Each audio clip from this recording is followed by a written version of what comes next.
Welcome back, everybody, to Passive and Aggressive for Monday, May 20th, 2019. Very surprised I remembered the date.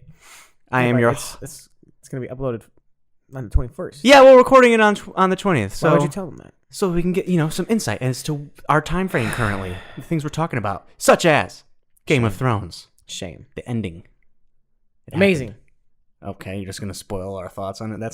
Those weren't even your thoughts on it. First of all, so I'm trying to throw a curveball. You're ruining everything. God damn it, Dalton. I'm doing it on purpose. What else do we talk about? We talk some NBA playoffs. The Game of Thrones thing to take a real hefty chunk. Justifiably. Spoilers are happening. Yeah, you're gonna get warned about it, but make sure you skip ahead about 40 or so minutes. It's the end of an era, Avengers is done. Mm-hmm. Or the first huge chapter of it. Cinematic universe, yeah. Game of Thrones is over. At least the first. Playoffs are almost over. That's sad, actually. What the fuck are we even doing? We're going to be doing nothing soon. It's going to be hot and sticky soon. Fuck off, dude. What else do we talk about? Some more promising shit, like some gaming news, Microsoft and Sony. I won't spoil anything there because, some unexpected shit, whatever.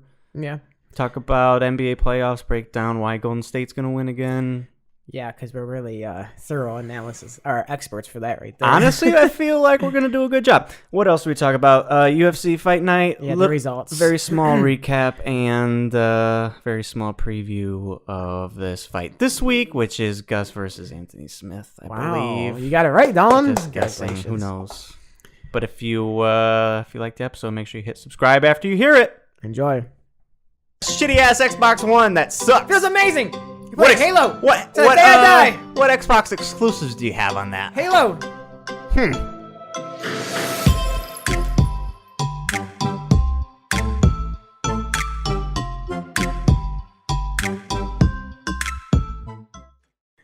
We're back, motherfuckers. Hello. Episode 40, the big 4-0. Did you even know it was episode 40? I did. I typed it out. So well, before you typed it. No, absolutely not. I had no clue. We hit a milestone in our it's age. A pretty decent milestone. Which means that what did Aubrey Marcus say in his book? If it was like 14, bro. Yeah, most people quit podcasting before episode 14. So yeah. We're not most people. We're not that smart.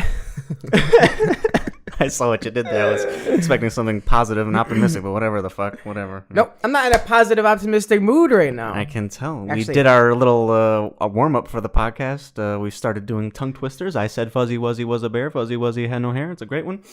Last week I told you to do for me, but okay. Whatever. Quick brown fox, that whole thing. And this time you said, I'm good. I just read like 30 of them in my head. Exactly. So now I'm good. I don't have to fucking say any of them because I read them all in my head. See how that works out? Nick knows how tongue twisters work. And my enunciation has been flawless. You're trying so hard. I know I am. It's gonna fucking fuck with me. Yeah, it is. So what's been up? You said that you're not feeling like you're in a very positive mood. What's going on? Oh, yeah. There, So you want me to go first? Yeah, what's up? Well, remember last week how I was talking about I had this career discussion meeting at work? Okay, well, shouldn't have prefaced this with I'm not doing very well, but okay, yeah, go it's on. Okay, I'm prefaced like Game of Thrones shit, just jumping right in. I gotcha.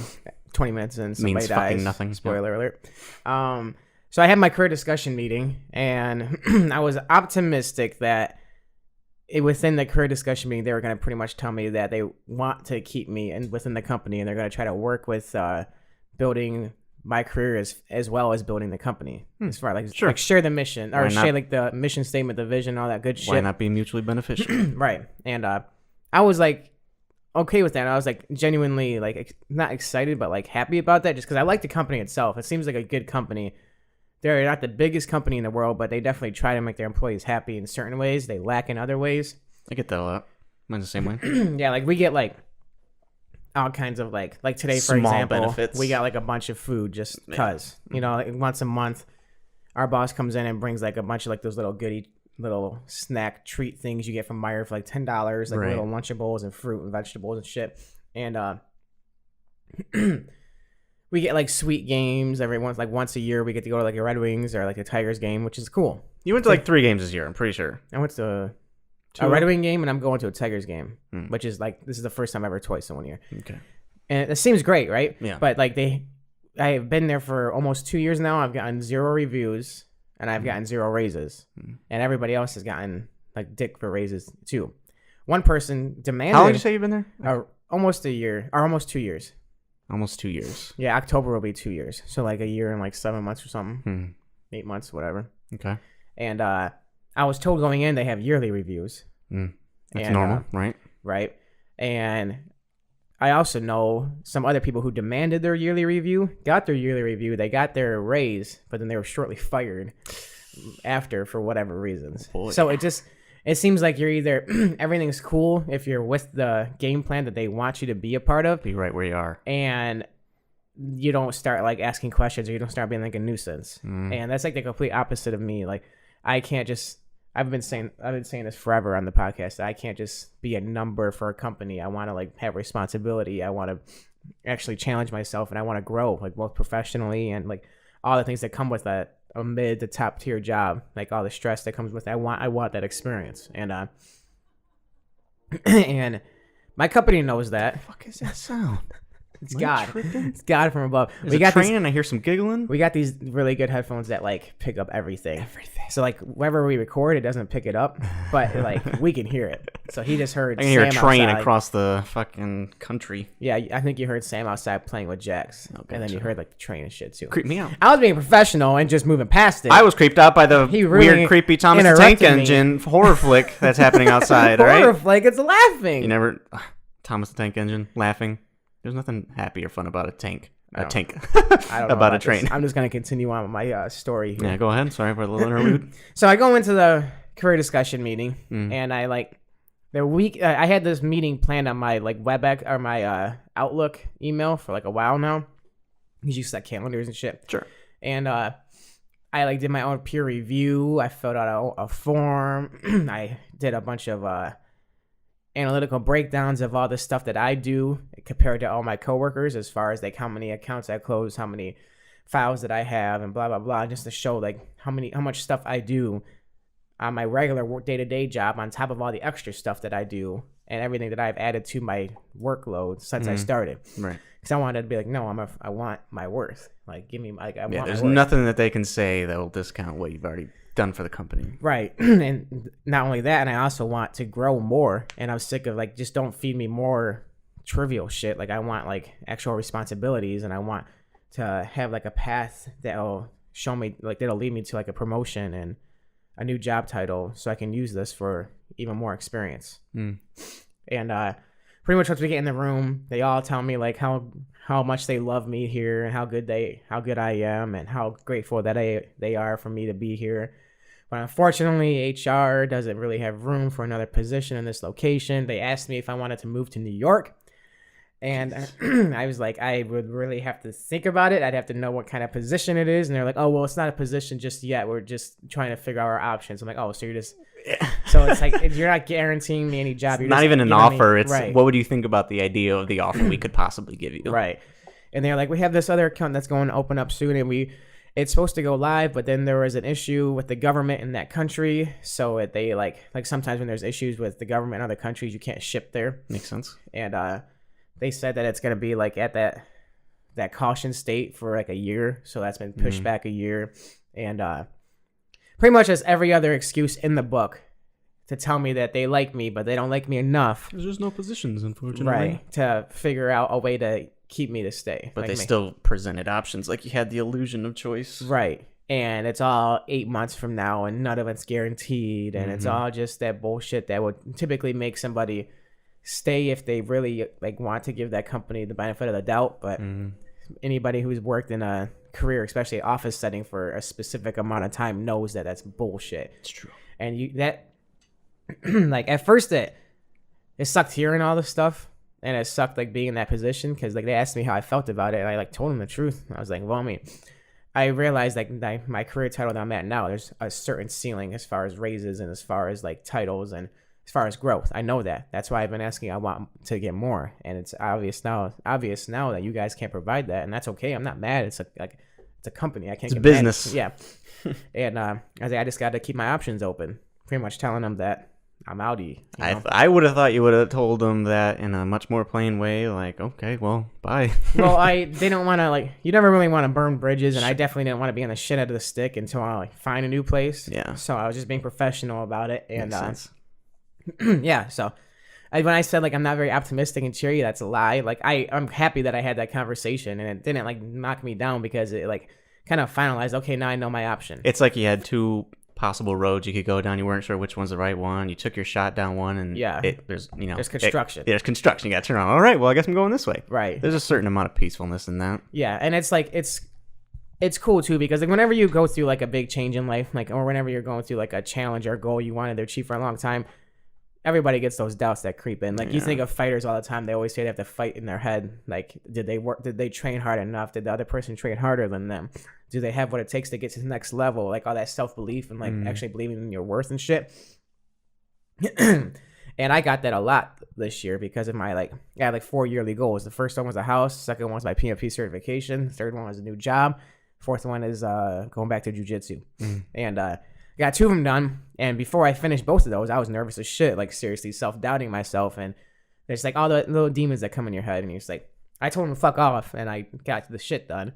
Right. And that's like no different from like a new job. Like when I think of a new job, especially like a higher tier job, it's like, whoa, it's gonna be a lot of work. And you get those things in your head, like, am I ready for this? Am I really gonna be able to do it? And like last year when I was looking for these kind of jobs, I think I knew I would have been setting myself up for a very difficult time. Could I have done it? Yes, but the company probably would have had to have been patient with me. Right. Like I couldn't just jump into it immediately, which will lend a lot of fear to even trying. Right, and it like gives you lack of confidence in yourself and what you're worth. Now I get those doubts they creep in when I look at like the requirements for the jobs or like the job descriptions and shit. But then I remind myself, oh yeah, I do have all those requirements. Like I do have my PMP certification. I do have this experience. I do, motherfucker. Like the fucking what are we complaining about? Yeah. So now I'm going after my third yearly goal, and gotta get that done, which means I can't smoke. Does that start today? Yeah. You said that yesterday. I was caught off guard by it. Didn't even acknowledge it because I thought you were waiting longer than a set amount of time. I wanted, like, if I was following my plan from like beginning to end of the year, like ideally I wanted to get a new job by the end of June. So I was like, okay, I can do one more round of smoking, and then I can enjoy my certification and celebrate, and then Game of Thrones and blah, blah, blah. So I was like, fuck it, I'll just do it one more time. That's all I wanted to do. Right. Now, I'm like, okay, now I'm putting my foot down. You have no other excuses. Right. And also I had that back door, or that thing in the back of my head where I was like, okay, I may stay at this job, and I may get like a better title in a better position at this job. So might not even have to quit smoking. Right. And it's not like quitting smoking is like really hard. I've done it like, it's easy. It's just all mental. But it was something I was like, I'm just going to wait for my career discussion and then figure out what my options are. So, yeah, not quitting. I guess that makes sense. It's not too bad. I think you told me before you're just going to wait until we ran out of weed, but... I did, but it's close enough. It is pretty You guys close. can finish it out. I'll be nice. That's fair. Because we are also quitting with you, I believe. It's going to be a real testy area here, I think. For a little bit anyway. Do you think you're going to quit for real? I mean, yeah, sure. Then it sounds very... I'm not going to buy weed myself, so... Oh, yeah, so... Your dealer's nothing I can do. Your dealer's quitting, so that means I guess you got to quit. I know, yeah. It makes quitting for me a lot easier. I could see... There's a lot of benefits to quitting, first of all. I mean, people say that weed isn't like... It's not an addictive drug. You don't feel withdrawals from it or anything like that. But there is a serious difference between being high and being sober. Yeah. And when you're sober, a lot of the times you just want to be high because that's a better experience for you. Anything that you're experiencing while you're not having the best time could be seen as a worse time. If you're going through anything mentally, like depression or anything like that, super stressed out, then it just like compiles it. Yeah, I'll say this: like weed, it doesn't like it scientifically. It doesn't have like the physical addictive whatever qualities, traits or whatever, but it's really easy to get stuck in a vicious loop that is not healthy for yourself when you are reliant on one thing to make you happy. And it could be whatever that is, even if it's a positive thing, like if it's working out. Like I have that, and it's like working out for me is like a really, really healthy thing, but it can be an unhealthy thing where my mood just changes when I don't do it. Right. And sometimes life's busy. Like sometimes I legitimately can't work out 5 days a week, like unless I'm like sacrificing sleep or sacrificing time with my girlfriend or family or the podcast. And which is fine because I know it's my anchor. But at the same time, if I can let it negatively affect me really, really bad if I don't work out. You maybe start resenting the things that are stopping you from working out. Like, if I had just worked out today, then I'd be happy. But instead, this happened. And I fucking hate it. Like, even though it's a healthy thing to do, you shouldn't rely on it one thing to make you happy. Because too much of anything is dangerous. Yeah. And with weed, it's like, I've done it. It's quick to, everybody does it, where like, it's like you're having a bad day, and then you just like take a hit, and then you're like all the stress is kind of gone, and like, you're just like, zoning out of it. You're not really worried about it. But then you like sober up, and then you start thinking of the shit again, and you get even more shitty because you like you smoke to get out of it, and then you get that bigger hit of like whatever, like fear or sadness or whatever, and then you gotta like take another hit, and then you just fall asleep. Yeah, it's a vicious loop, and you got to be careful with it. So yeah, I do agree with you. Breaks are really good because for one, it teaches self-discipline, which is never a bad thing, and two, it'll help you learn how to manage situations without weed. Right. I read a quote just today, and I'm gonna fucking ad-lib it because I don't remember it exactly, but it was just like, it was really short. It's tough worlds make strong men make good worlds make weak men make bad worlds, or whatever the following is. So it's like a cycle of people struggling through something to build something good.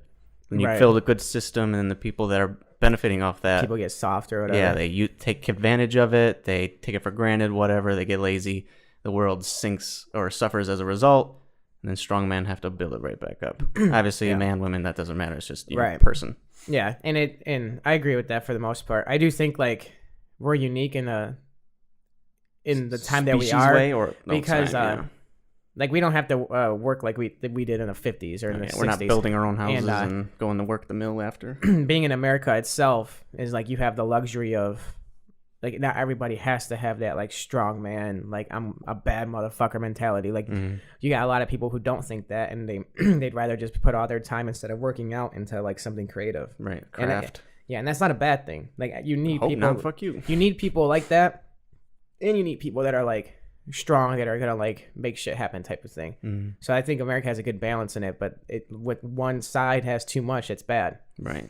Like, and we see a lot of that on social media.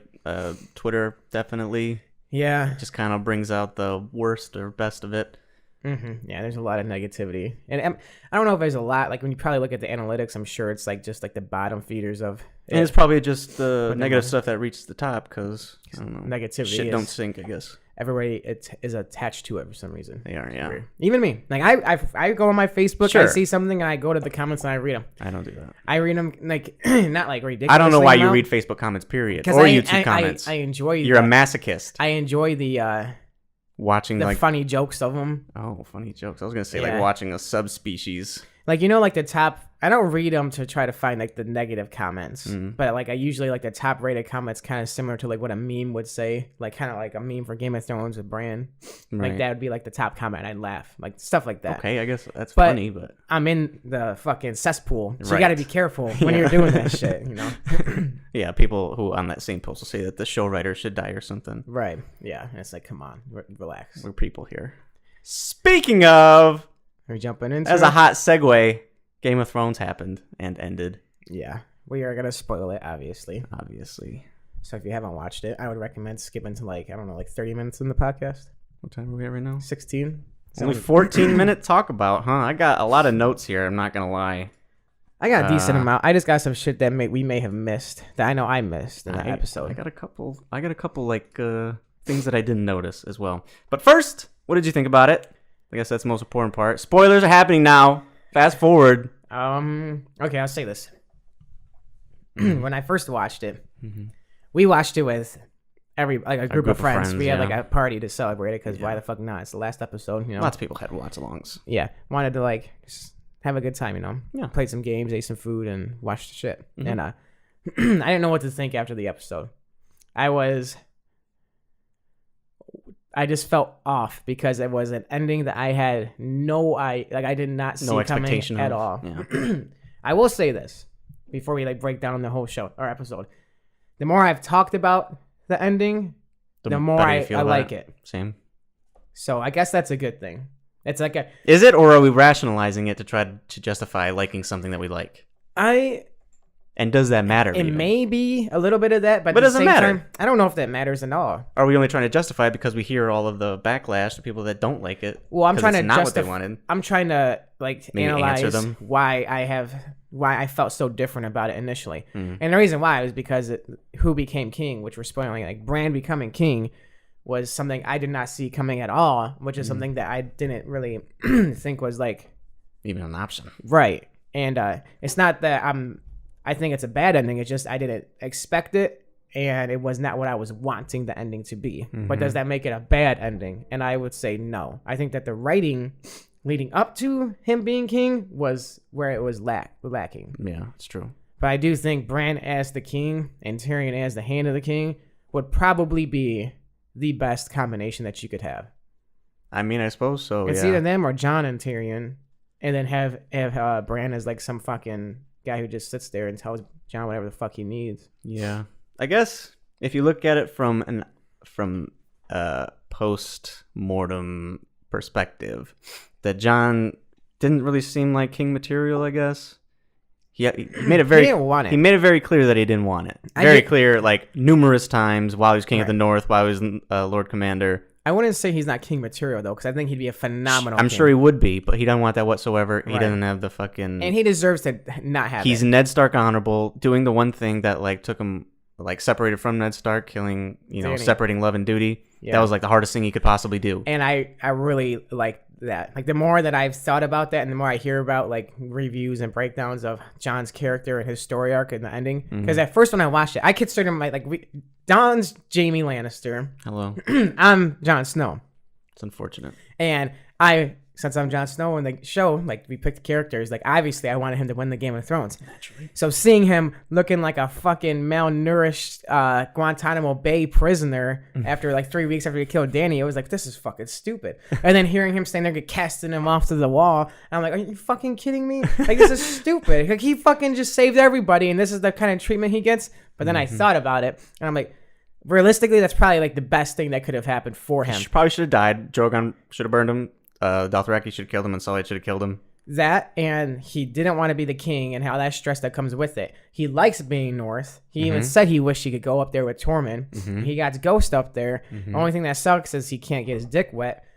I'm sure eventually he may or may not get past that, but I'm sure killing your love is hard. Twice. Yeah, for real. So he may be done with pussy. He might be. But other than that, I think that his ending was It's pretty fitting. it was fitting, and it was I don't even know how to explain it. It was like it's a really good heartwarming ending for him. Wholesome. Yeah, it was very wholesome. I like the ending for everybody except Bran.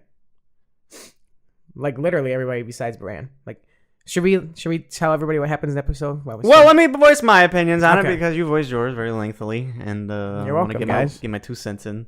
Sorry, I feel exactly the same way as you. So moving on. No.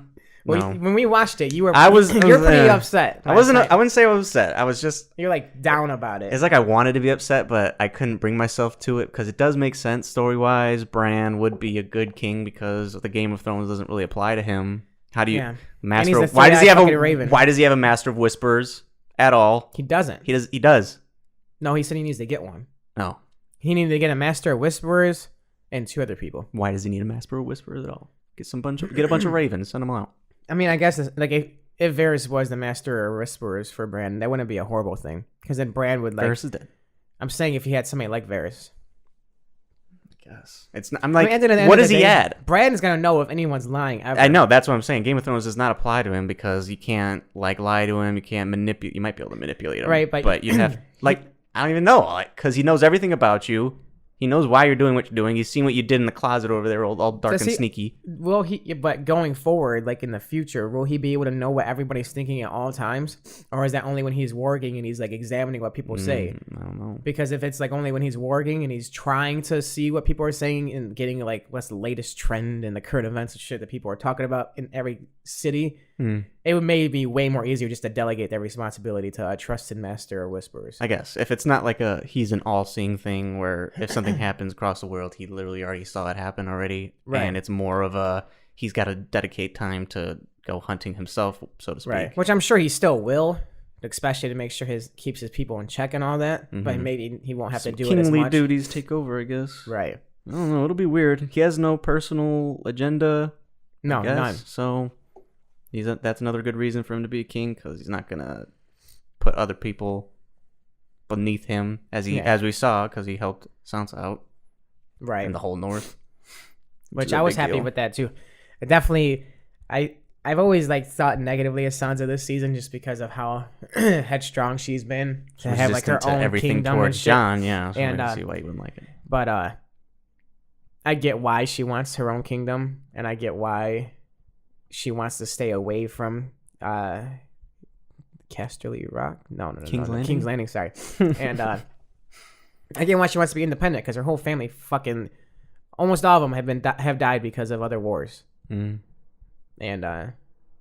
it all started because of like Ned dying and Rob dying. All that was because of wars and bullshit. So if she wants to just be on her own and like have her own little area, I get it. Which Bran let happen, because obviously it's not for personal like attachment. It's not just because he's quote unquote a Stark. Which there's a small thing. This is one of the things we're just going to point out that we missed. Brienne Kingsguard, obviously. Mm-hmm. She had the sigil, a raven, on her chest. I did not notice whatsoever. Two things. One, it was super cool. I'm glad I saw it. Two, Bran is not a Stark. He doesn't have the direwolf as a sigil. He has separated himself from who he previously was, I believe. Yeah, he doesn't have like that tie anymore. Right. Which is a good thing, because that means he's not going to be biased towards Starks, typically. We'll see. I heard some people were complaining that Bran was being overly biased and not a good choice at all, or something like that. I don't know. I mean, who's the better choice? Mm-hmm. Tyrion? No. I think it should have been like a council, like those people that were there choosing a person. Why not just do it themselves? Sam tried to do the whole. I'm not talking about give it to everybody. I'm glad that fell through, because why would you want peasants to vote? Yeah, you don't go right from just one king to straight democracy like that, especially when the king just gets murdered. That's not how that works. You need a huge back then there was period. No internet, no Fox News telling people what to vote for. Right. And people didn't have shit. I want to apologize for all the sniffles, guys. I got some weird kind of like cold going on. Yeah, you're an annoying piece of shit, aren't you? It's like fucking nasty. I mean, like swallowing my phlegm and shit. You know what other shit that we missed though? Like, what else? I know a lot of shit. Let's see. Drogon went east, right, after blowing up the Iron Throne. I didn't know that. Where's that at? Where's what at? East? Yeah. Is that? It's the opposite of west. It's towards Essos, Westeros, Essos, west, east. Okay, so he's going back to her. Going to potentially Valyria, where the dragons originated from. Could be pregnant. Who knows? I think that was another thing that was missing from the end of the season, is there was no like big dramatic like send off or anything. It was, every season always ends with something big to help. I don't know. I thought it was pretty dramatic end off. Everybody had like a. It wasn't dramatic. It was like the You don't think so? It was the opposite of dramatic. It was. You shouldn't have it where it's melancholy. like foreshadowing to the next season because it's ending. Something though, and it doesn't have to be next season. It's not like they have to show Drogon pregnant and then the next season specifically of the dragon. Or are you talking about everything? I guess the dragon would be a good option for this, but something should have been there to be like exciting. They don't have to like eventually show it in a spin-off, but like the world continues going even though we're not watching it. So I liked the ending. I liked how it showed Arya going to explore west of Westeros. That is setting up for a spin-off. Arya, I'm not sure I feel about Arya that. being It's very Hollywood. the queen. I don't think that they're gonna have a spin-off for Game of Thrones anytime soon, as far as a sequel. So I don't think it's necessarily a bad thing that they did that. And I also really like how they ended the show where it began. North of the Wall. Mm-hmm. Sure. And it shows Jon and all of his people just going to do their thing, and it slowly fades out. I thought it was poetic. It was. It's pretty simple. Yeah. So what's the big deal? There's nothing dramatic. It was kind of. That's kind of how I felt about it. The entire episode, I was like, Well, when you say dramatic, like, what do you mean? Like, did you want like something major to happen? Something at the that's like, very end? something awesome, something that inspires awe. Like what? Anything. Give me an example. I did. Drogon pregnant. Oh, okay. Like at the very end. But what? Other than that, what else would it be? Why? If I say another thing, you'd be like, okay, but what other than that? Like person-wise, like people-wise, like what would be something that's gonna give you that happy ending? That's not Drogon getting pregnant or having babies. Maybe when Jon is walking north of the wall, we see some blue eyes in the forest. That I agree, but that would completely take away the whole story of the Night King. and more people would. Would it? It would just raise questions, which they have no interest in answering. The Night King story was cut off way too short, and it's obviously because they want to set up for the prequel. So why not set it up some more? I don't know if it's only because of that. I'm pretty sure it is. Why else would he?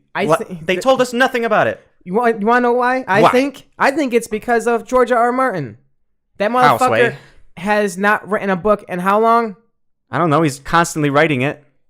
Probably constantly telling the producer shit. He should have finished the series if he wanted the TV show. You're blaming it on George R. Martin. Yes, I am. Because when did the story surpass the books? In like season 4, season 5? It was at different parts for different places. Sure. The brand was done at season 4. Right. So when they started Game of Thrones, the show, the producers were probably hoping George R. Martin was going to finish his shit before the show ended.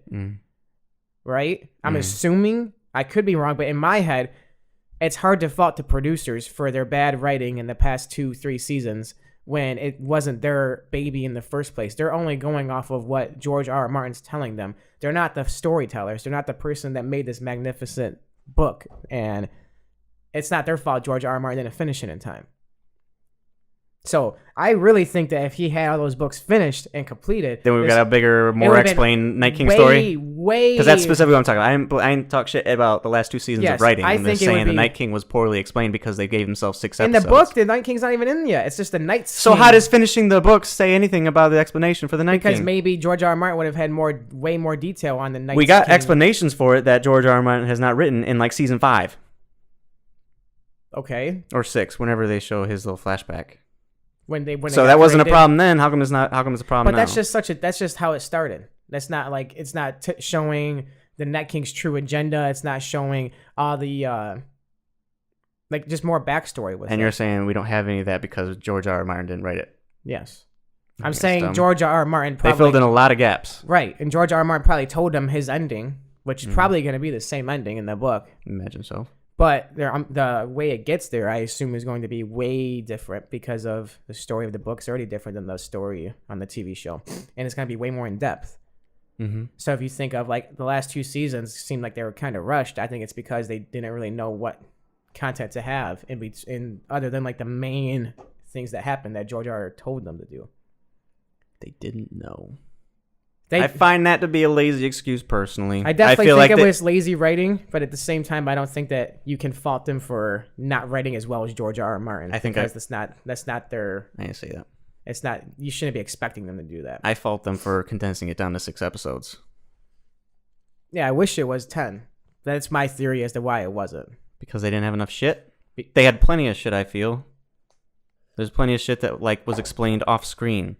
Like, what did Bran go do while the Night King was there? Because why didn't no one like physically fight the Night King? It wasn't to the level of detail that George R. R. Martin would have put into it. Like, if you look at seasons 1 through 5, all the drama that happened in between, like just little small conversations with Tyrion and Bronn, or Tyrion and Littlefinger, or like all that shit. Like you could tell that all that small stuff that we all like fell in love with in Game of Thrones, the drama behind it, the conspiring. Did you like the Battle of the Bastards?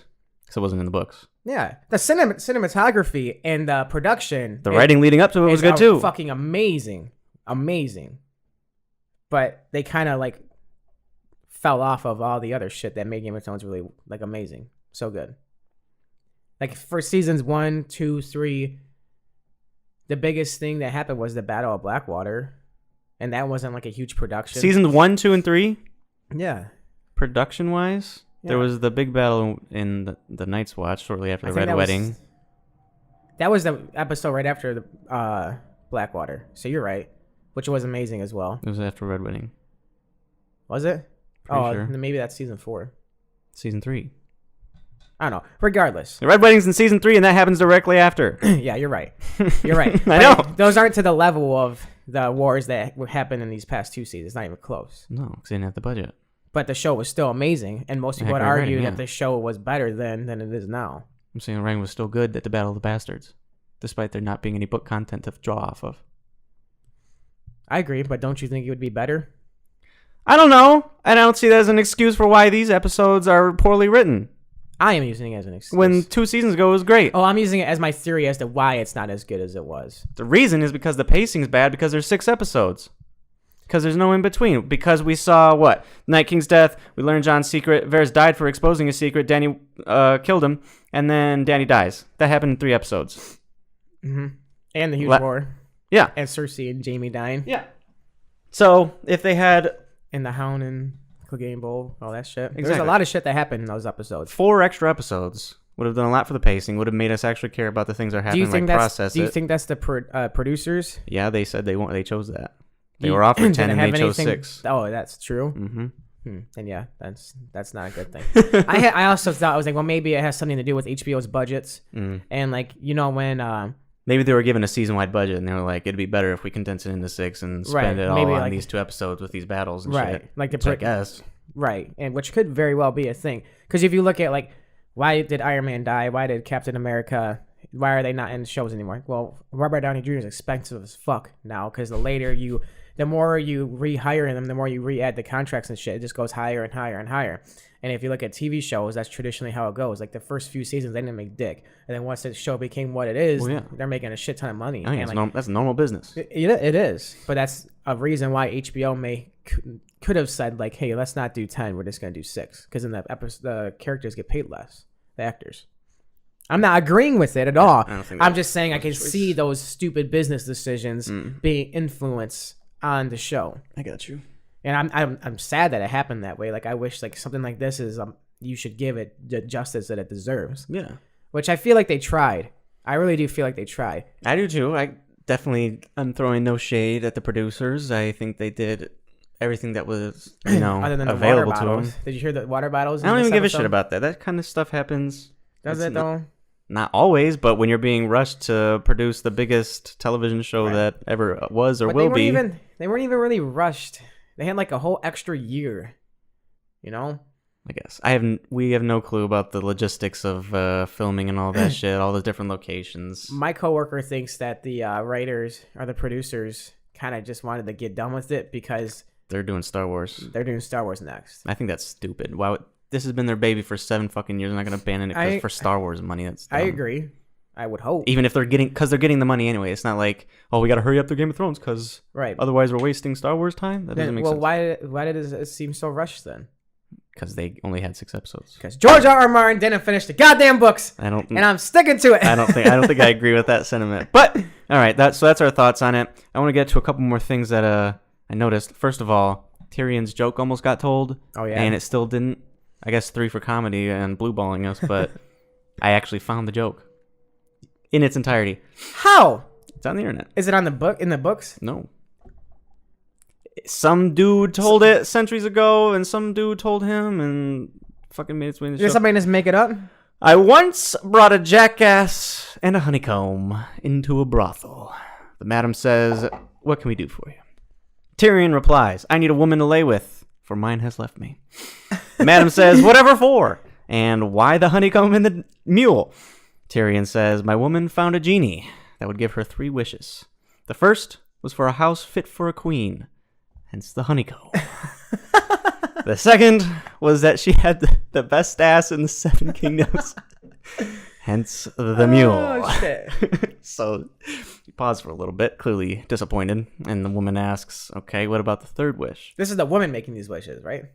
His wife, Tyrion's wife. The madam asks him, "What about the third wish?" He says, "She asked the genie to make my cock hang below my knees." So he's a dwarf? She's like, "What's wrong with that?" He's like, "What's wrong with that? I used to be 6'3". That's funny. I'm surprised that's actually on there. That's funny. I think that's hilarious. Finally got to hear the joke. Super happy for me. What else is here? Bran is king, but I think Tyrion won the Game of Thrones. Bran did contribute. Great cost. Yeah.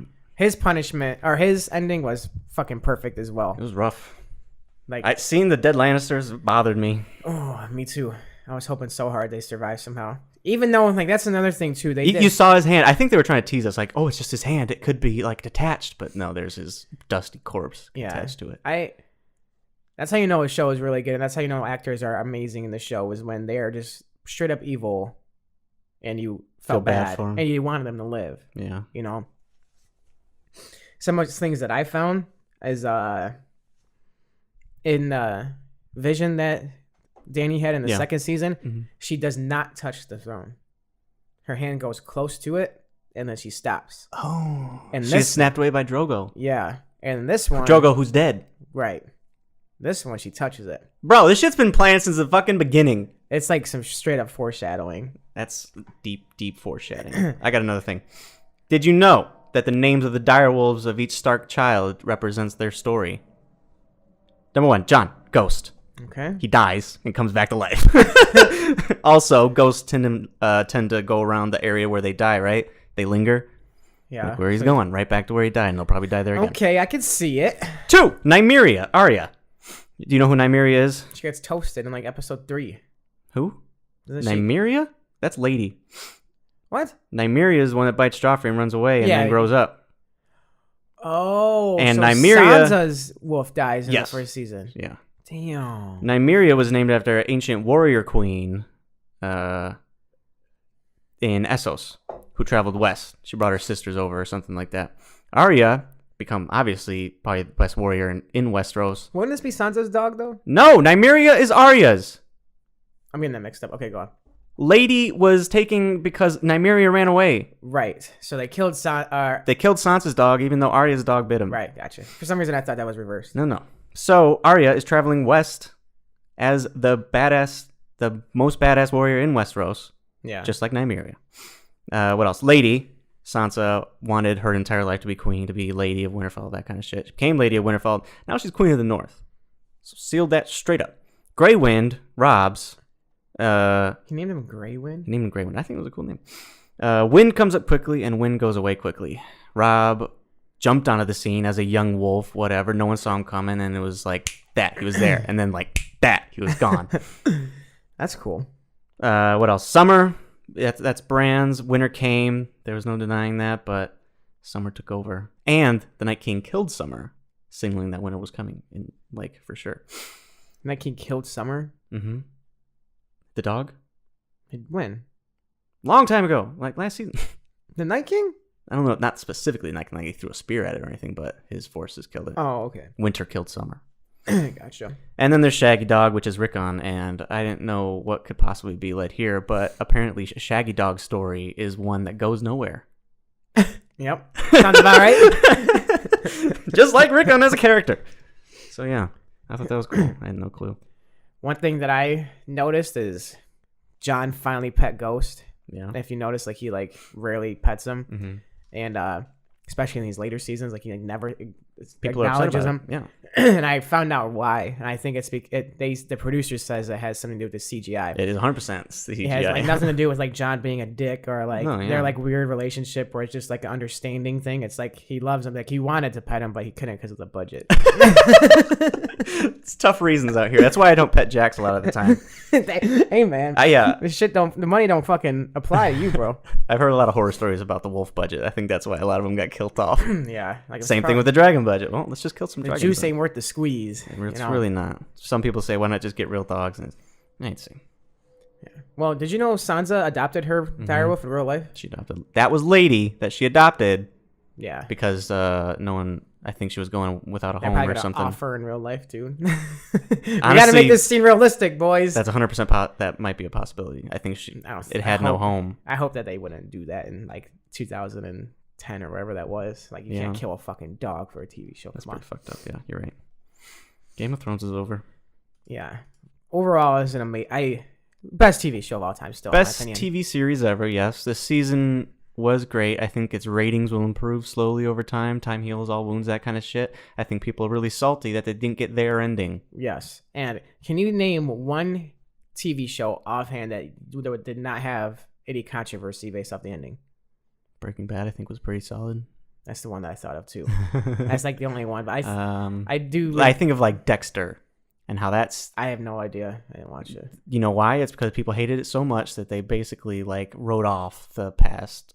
Hated the ending so much. Yeah. Kind of like Lost. Spoilers for anyone who hasn't seen Dexter. If you do watch the show, just don't watch past season 4. You know what it's about, right? The serial killer guy. Yeah, he's a cop, but he's a serial killer at the same time, but he kills bad people. Yeah. He tortures the fuck out of them, right? Yeah, bad people, right. And Yeah. cuts them up and shit. Well, as it goes on, it turns out he has like a demon inside him or something like that. A dark passenger, they call it. And eventually he retires and goes to be a lumberjack. A demon? It's like a Mayan personality It's a Mayan disorder? power or something. Oh, like so it's that. like a legit like supernatural thing? Yeah. And then Is there any other part of the show that's supernatural at all? Yeah, that's kind of lame. It's weird. It's weird. Yeah. So as far as endings to TV shows go, this ain't Lost. This ain't like it didn't get This ain't canceled. horrible. Thank God it didn't cancel like a Firefly situation Yeah. or something like It's that. not like The Sopranos where it's just like Yeah. something weird just randomly ends. I think we got the ending we deserved. It was about as close to a happy ending I think we could get. George So said I was it wrong on gonna my be prediction. A bittersweet ending. Bittersweet. I think it's Makes it's sense. bittersweet. Yeah. I think that if the producers had a little bit more content for Bran throughout the past couple of seasons, It would have made it a lot better. it would have made it a lot better. If people would predict that he was going to sit on the throne at the end, which some people did. Like It's not that it was unpredictable. Like, I think that's why they chose to do that, because it was Right. unpredictable, because they don't want, obviously, their ending to be chosen ahead of time, but, by fans. Right. But I don't think that, I don't think it worked out that way, honestly. I had a thought going, but I lost it immediately. Your tongue twisters can't help your retarded brain. Twisted myself into submission. You're right. Oh man, I do think it was an amazing. I'm trying to think of specific parts of the TV show because we didn't or the episode. We didn't break down the episode throughout what happened. It's too much to break but it's down. okay. I feel. If you probably watched it if you've been listening to this. You felt good. Did you feel good about Danny dying so early in the show? Because I remember you saying last night you didn't really like that. That happened too quick. What about now? Do you feel like it?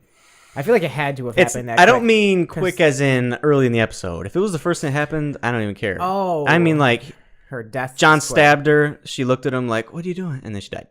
Well, I think John probably knows how to kill Stab. somebody by now. I guess so. He knows, and he where- would want to cause her the least amount of pain possible, I suppose. Yeah. I would give John that benefit to say that he has that in his skills. It just didn't seem dramatic enough to me. Overall, I think that's why I felt I think it's mad because about it was pretty expected. Sure, we knew like we knew Danny was gonna die, basically. Like you said, and we were talking about, there wasn't that much detail in between each huge battle. There was no scene. build up. Yeah. Yeah, if they had 10 episodes and then they had the same budget, maybe they could have had a higher budget to have all those extra episodes. Maybe there would have been more conversations between Jon and Varys and Tyrion and more conspiring, and then the Starks influencing him more. You kind of had to just assume that Jon was just weighing all this shit in the off screen. Right, yeah. Which, I mean, if you think about it, it's a very hard thing to do for Jon. Ned is the most honorable guy in the show. Jon's second, and to kill the person that you love, to betray the person that you love, not once but twice. In this one, he bent the knee to her. Without her, the Night King would have won. Just straight up. Without her, they would have fucking never even got this far. It's true. And Jon loves her. He understands what happened, why Danny got so mad, why she went so berserk. He gets it. He knows that war is war. He's seen what happened to Jorah. He's seen what happened to his dragon, or her dragon. He's seen what happened to Missandei. Cersei made that bitch mad, and you don't want to piss off a Targaryen. Yeah. So I think he gets it, and obviously that decision is such a hard decision because he doesn't want to be king. Number one. Number two, he doesn't want to believe that the person that he loves is crazy enough to warrant death. Yeah, which nobody really wants to believe that their significant other is not the person. They want to believe that they're the perfect person. Yeah. Everybody does. And then 3, you got your whole family that's weighing against you, and you're just you're stuck in the fucking middle, and you have on top of that, you're the rightful heir to the fucking throne. It's true. He had a lot to fucking deal with, a ridiculous amount to deal with, and they could have definitely spaced out a little bit, made us feel what he's feeling instead of telling us about what he's feeling. I think that was part of the big problem, and that's what I was going to lead to when I was talking about Bran. It's not the decision doesn't make sense. It's just we were giving no build up, no lead up to it. We have no reason to expect that to happen, no reason to even think that it would, because Bran very specifically turned down being Lord of Winterfell because he's the third-eye raven. Maybe he chose to turn it down because he knew he'd be the king. Which we don't know because it never said. Yeah. Maybe next week when we get the bonus episode, hopefully they break it down a lot more, which will be, which ideally you want that in the show, but at least we get it. you know. I guess they wanted us to still talk about it and not have it just be over. Right. And shout out to Danny. Like I'm Shout out not to I'm not Danny. mad at any of the actors as far as Oh, bad I acting certainly at hope all. not. And Anybody on the team, no one deserves any kind of hate for right. the ending that you didn't get. Right. And I think Emilia Clarke did a great job. She was with like Danny. channeling some Viserys in there. I was surprised. You got to think too that when she's on top of that dragon, she's literally just in like a green room and she's on top of this little fucking machine with a tennis ball. In the last episode, when she was debating that, you could feel it. You could Yeah, feel her the acting was hatred like phenomenal. steaming And off her. You can like see how she went mad in her head. Like you could see like in her eyes, she's somebody she was a tyrant who she thought that She was Darth Vader. she thought she was cleansing the world of pain and of torture and of Tyrants in bad general. shit. And she did that phenomenally well. Mm-hmm. It's So, true. Overall, I give the ending a 7 out of 10. It's okay. Sounds fair.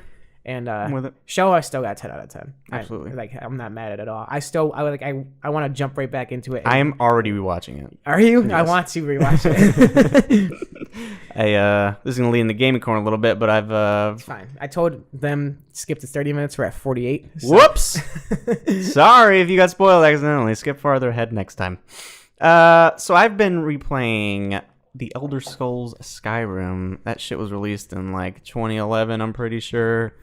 I've played it like 4 times. The problem is I play it on PC, and PC players, and now console players actually, get to mod it and add a bunch of shit to the game, make it look better, add new characters, new weapons, new armor, dragons, new places, upgrade the world in general. Lots of cool shit. It's kind of a never-ending, there's like thousands of mods out there, not even like tens of thousands. Why is that a problem? It's not a problem. Oh, It's I like thought a you were- problem as in like an addiction. Like all I want to do is mod it and not play it, and then I stop playing it and then have to restart again like a year or so later. So this time, either that's going to happen again or I'm going to fucking power through it because I want to be on this.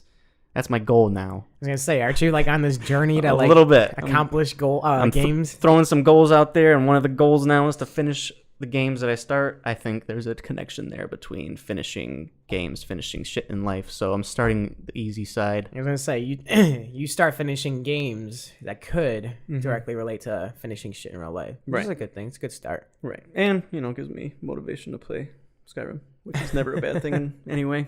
So I've been playing Skyrim, and I never played it. Not once. you've never played Skyrim? Not once. It's probably the easiest RPG to play, Really? and have fun with. Yeah. You can pick it up and you're having fun. That's kind of like how I feel about Breath of the Wild. True. Very similar in a lot of ways, actually. Breath of the Wild built on a lot of things that Skyrim did. But anyways, so I've been playing Skyrim. A lot of it is due to Game of Thrones as well, because just in that, fantasy, medieval vibe. They have dragons, don't they? Yeah, and that was another big thing. I see a dragon heaven, and I was like, oh, Drogon, there you go. It was nowhere near the same. But I've been trying to play them side by side. I started rewatching season 1 of Game of Thrones. That's And just cool. You got yourself tandem. a little fucking My dual screen Dungeons action. and Dragons nerdy shit Oh going yeah, on downstairs. I debated huh? whether I'd even bring it up because I know how nerdy it seems. It's whatever. But I used to do that shit all the I know. time. You used to play fucking WoW and watch it. All the fucking time. Much worse. I used to watch TV shows and play games on my dual screen action all the fucking time. I miss it. The game runs kind of slow when I do it. It's kind of sad. I can't do it very often. But the season 1 of Game of Thrones is completely different from what it's evolved into. Oh yeah, it's way different. But it's still got its intrigue, political intrigue. Yeah, that's some of the shit I like the most about it. So I was trying to say earlier if I didn't. Yeah, the in Explain it between very well. episodes, between the episode 3, episode 5 battle, and obviously the fucking, I don't even know what to call the wholesome, melancholy, bittersweet. That was the word. The bittersweet episode we just saw. Everything else was like the political intrigue that we used to have. Right. Yeah, episode Awesome. 4 of this season I really liked because like after a huge battle, and then you got like gonna happen? you got like the drama of episode 4. Like oh Right. shit, here comes the politics and Game of everything. Thrones returns. Yeah, I was like fuck yeah, this is the shit I like. Yeah. So I'm playing some more games. That's not new. I do have some news in the world of gaming. Uh-oh. Sony and Microsoft are banding together. Excuse me? Yep. To battle the evil of Google and Amazon. What is the evil of Google? They're like and teaming Amazon? up and they're going to fight each other, company versus company. No. Microsoft has a cloud-based server system called Azure. You might use it honestly in your office.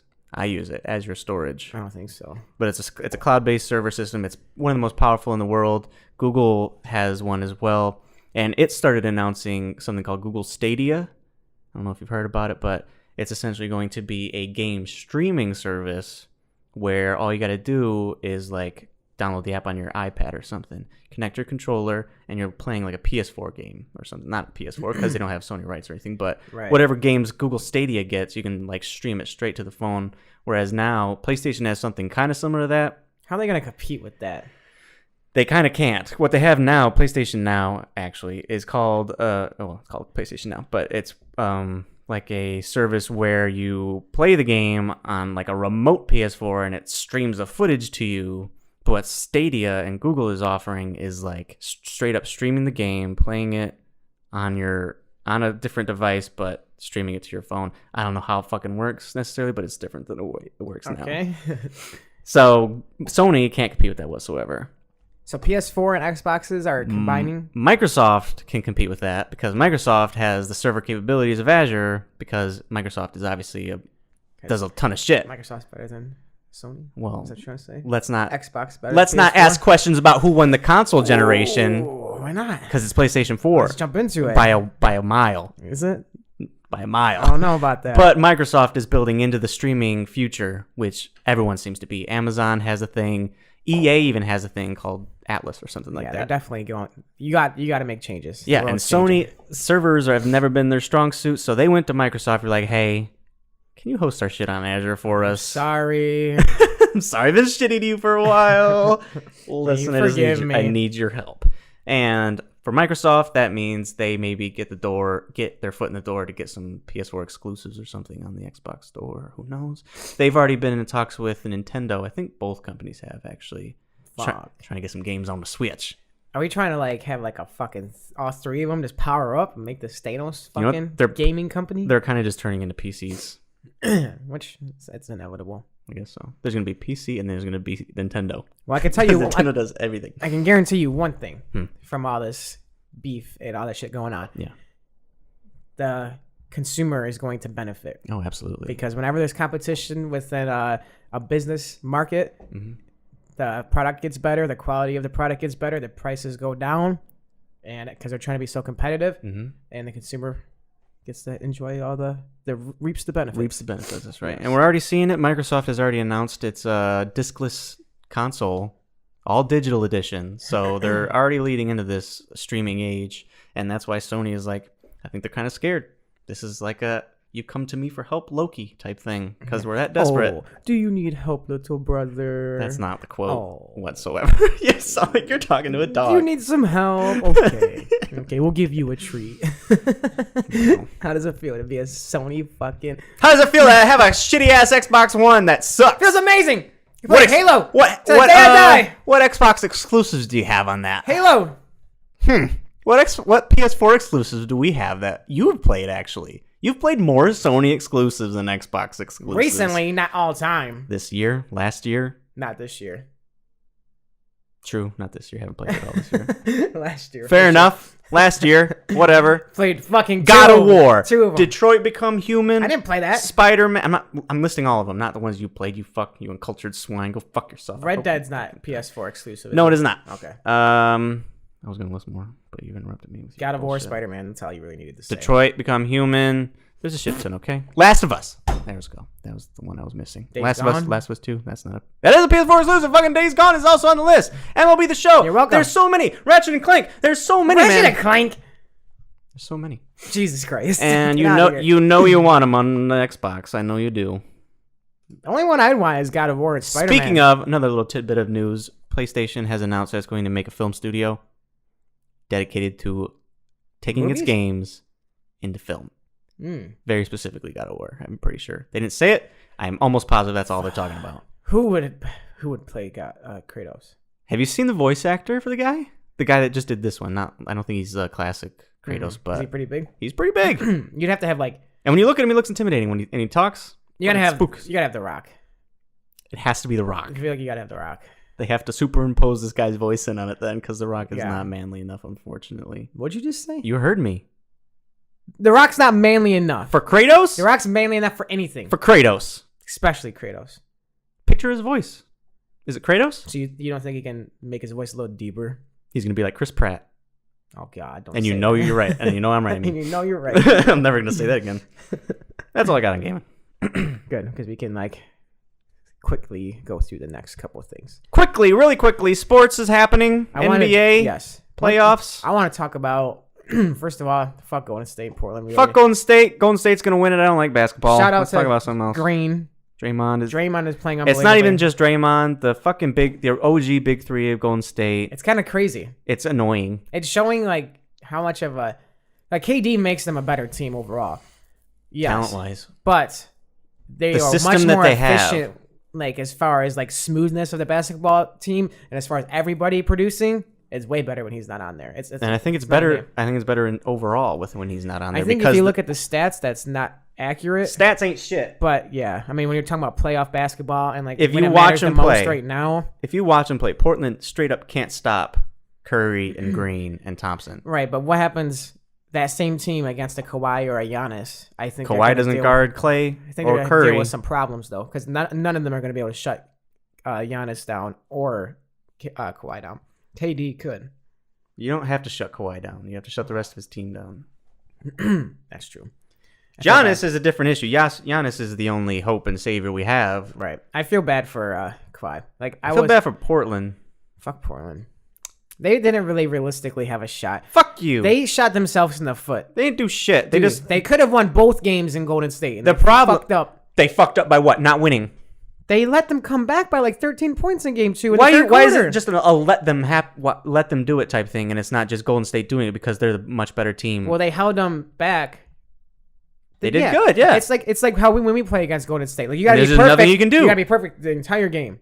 But they just let it slip. And even then, even if you're perfect, it's still a competitive game. Mm-hmm. Portland just couldn't do it. Thing is that Portland Portland and Houston try to do the same thing that Golden State does. They got their ball controlling point guard, and they got pick and rolls and another scoring option on the side. You know, you got your Curry, your Lillard, you got your Dame. They're just not as talented. Yeah, they're not as talented, and there's no Draymond Green. Yeah, for the other Draymond team. facilitates that team. He's a big ass playmaker. There's literally no one else like that. Maybe like a Aaron Gordon or something. I heard like they had him mic'd up and whatever, and he was talking like I gained a lot of respect. He's for him. changed his ways now. He says that he saw his kid flopping, and he was like, "Don't watch NBA." And now he's changed his way. He's like didn't complain to one foul. Really? The last game I wasn't even talking about that.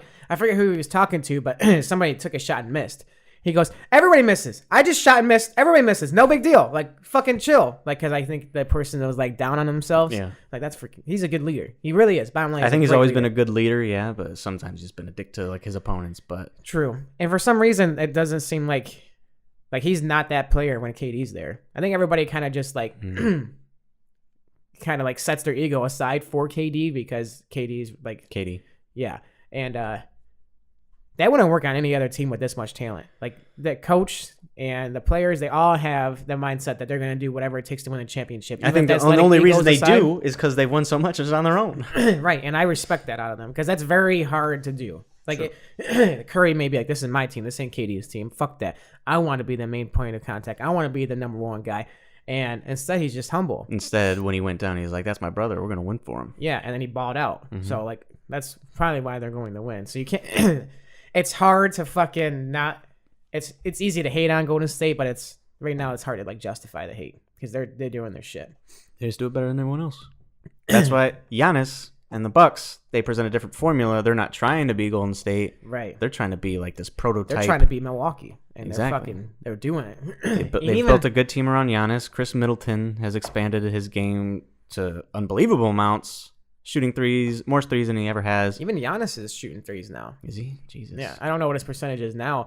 At last game, if he's shooting at all, that's dangerous because he's going to learn. Right. Like LeBron. I will say this: like game 3, obviously Toronto won. It took them double overtime to win, and I think 1v1 Kawhi's better. Yep. And I'll say this: I seen this stat, and I heard it wrote it down. Kawhi and Giannis in the first game, they were matched up 8 times. Yeah. And game 2, 11 times. And game 3, 41 times. Mm-hmm.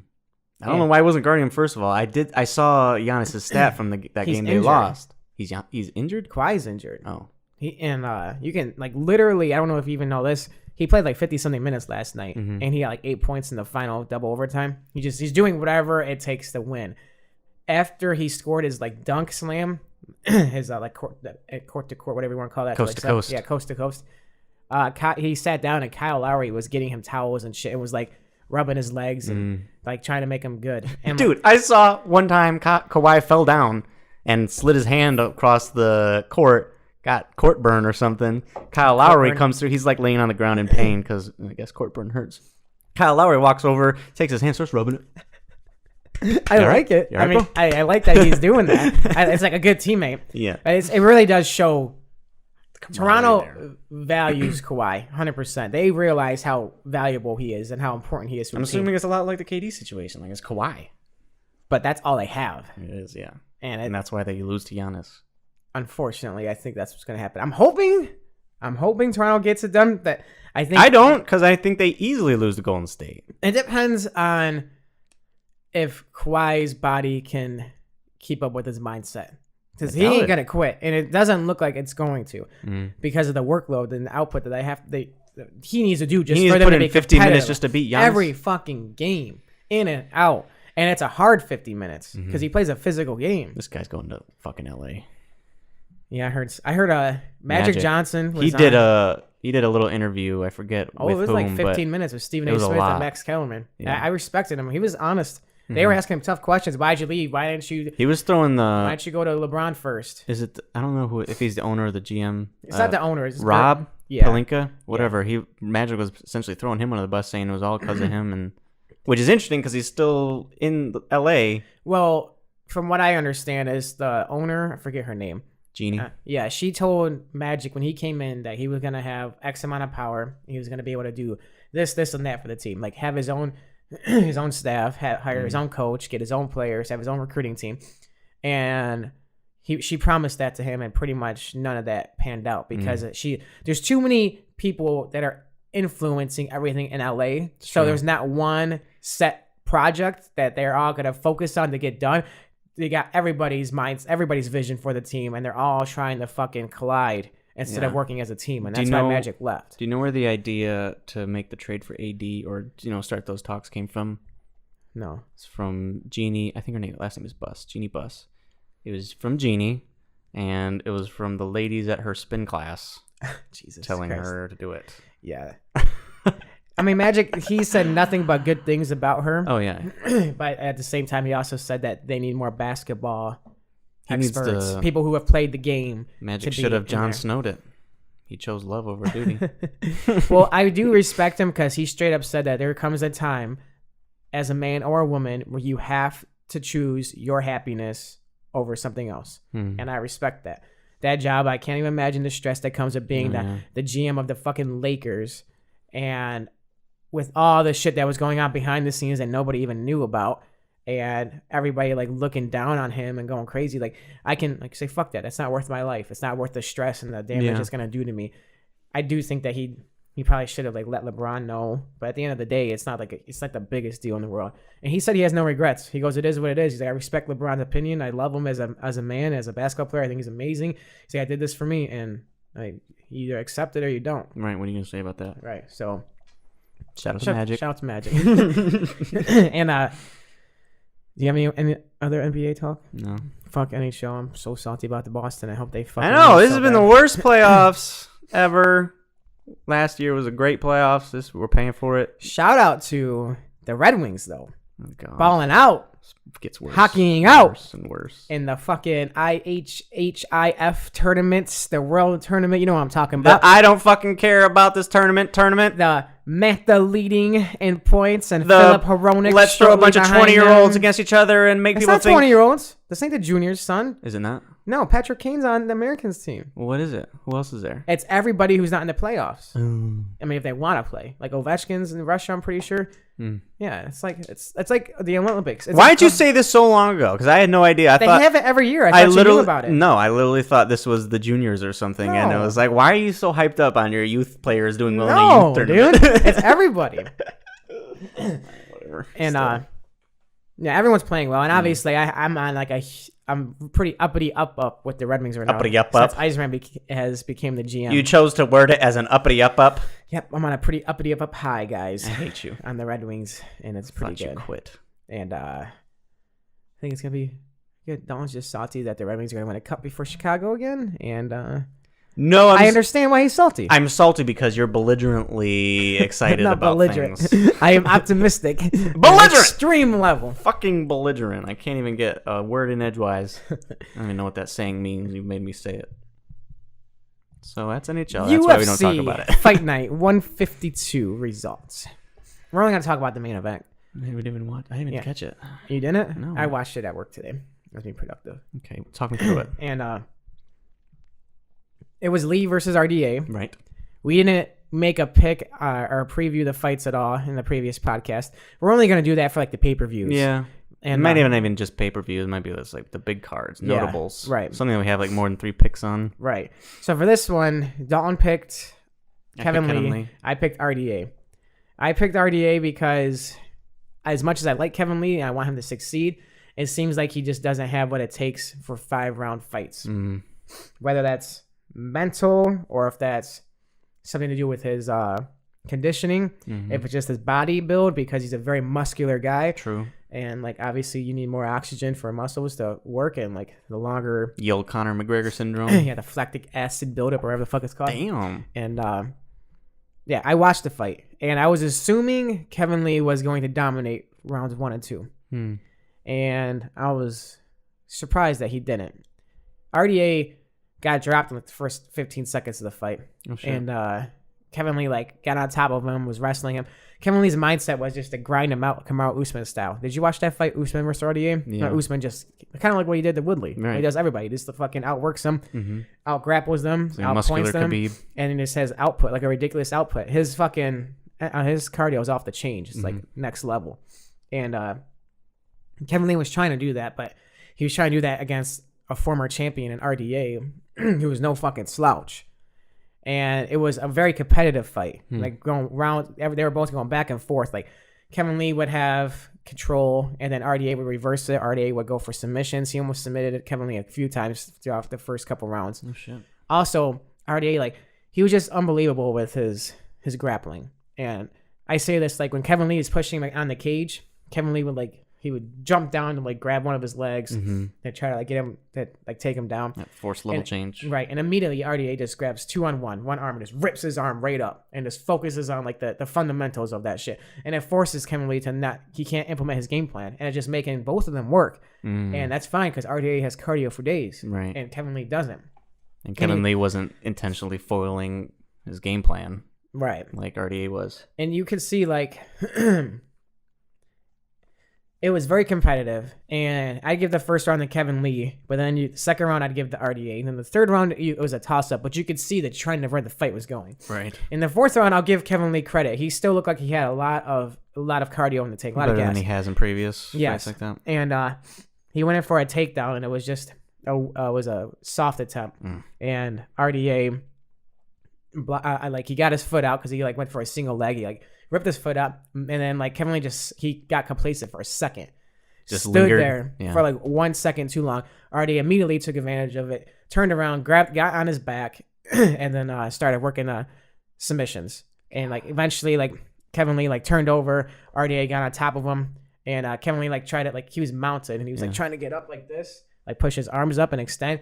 And then RDA did his head arm triangle choke that he's so good at, and it just fucking sunken in. Immediately got right in the perfect position, like jumped outside him out, and nothing Kevin Lee could have done. Jesus Christ. I feel bad. Sounds for like him. getting caught by an alligator or something. Yeah, RDA is no slouch, and Lee has been fighting the who's who recently, and I mean he's asked for it.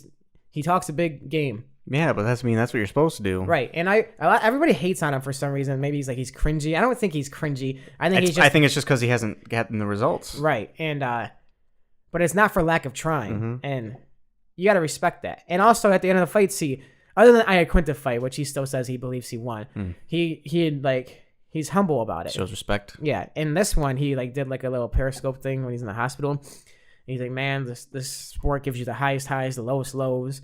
It makes you question your belief, your self-worth, and I was like, damn, I feel for him because Seriously. he was gaining so much momentum to actually go for a title run, reach some stardom, and he's not there yet. He's still so young. He's only 26 years old. People got to keep that in mind. Like, he's not done. He's not. All these wars that he's getting in is not good, but he can still improve. It's not like he's reached his ceiling. Yeah, Israel is peaking at 29. Right. So I do think he's gonna bounce back. I'm sure he's gonna use this as positivity, and I do like what he said though. Like, you could tell he's bummed, and you could tell he's like heartbroken, but in a way that's motivating. Well, at the end, he's like, man, I've been through so much shit in my life. I know this thing's shit, and I was like, I respect that. Good for him. Yeah. You know. So, shout out to Kevin Lee. Shout out to RDA. Shout out to everybody. Shout out to everybody we mentioned. Yeah. Shout out to Magic. I think what's his name? Fuck.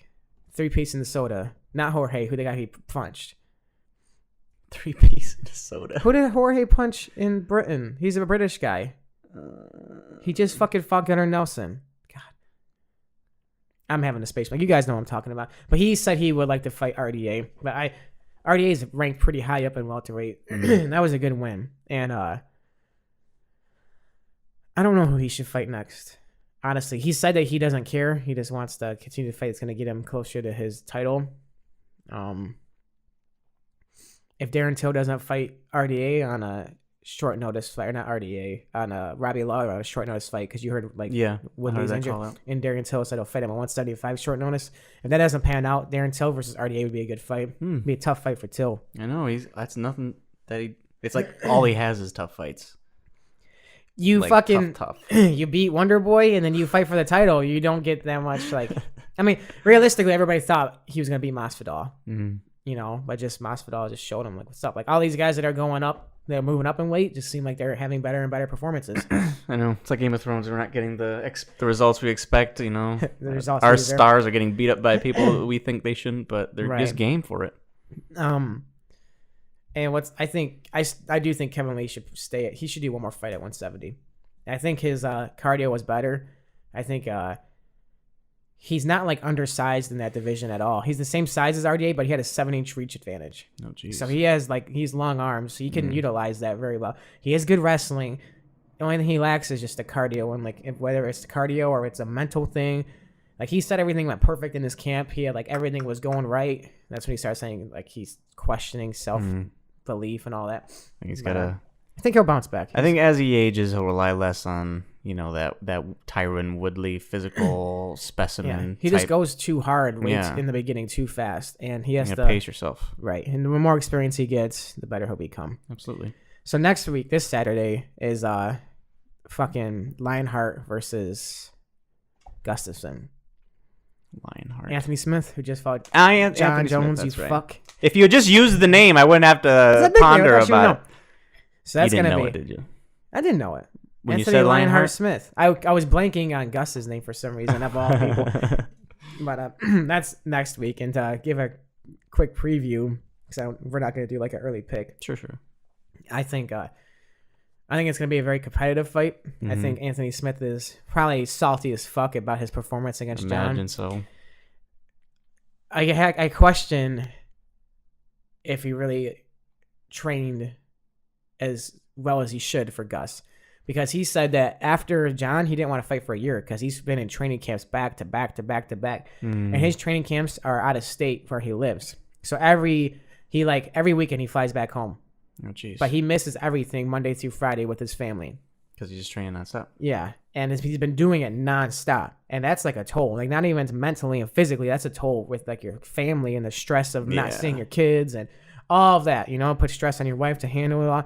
So I question it. I don't question his work ethic. I just question his mind. Whether he was able to give it all. Right. And if he did give it all, I think it'll be a very competitive fight, because I think Gustafson is he's in that turning point of his career where he is kind of like Rory McDonald in the sense that he feels like he thought he was the greatest. Now he's kind of questioning it. Been knocked down a couple pegs. And he's talked about retirement. Like, if he can't beat Anthony Smith, he shouldn't be fighting.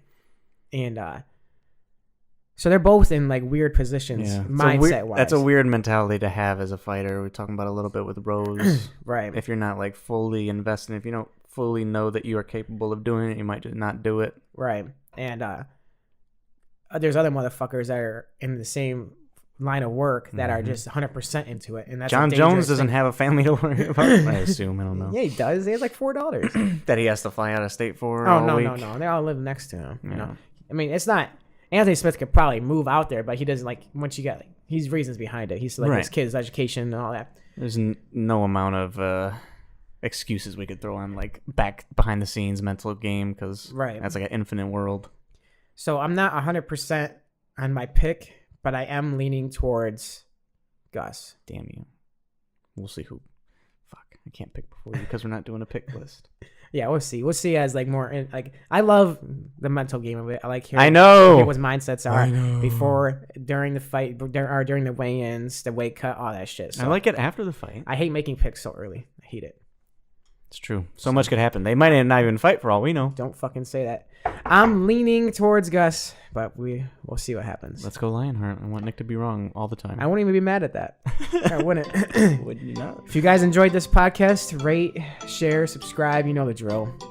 Wow. Yeah, it's not hot. You know can't the just do fucking that. There's no shortcut Get the shit here. done, you fucks. Go to opinionatedcast.com if you want to check out our merch, our videos. We have all the episodes on there in case you're lazy. Don't feel like just literally going on Spotify or iTunes. Got a Wolverine action figure. Nick's playing with It's toys. on sale for $999 on the website. If you want more of this tomfoolery, make sure you check out our YouTube channel. We got lots of clips being posted on there. By lots, I mean 0. We're still working on that. Technical issues. Shit happens. But subscribe, and you'll get them. Peace out. See ya.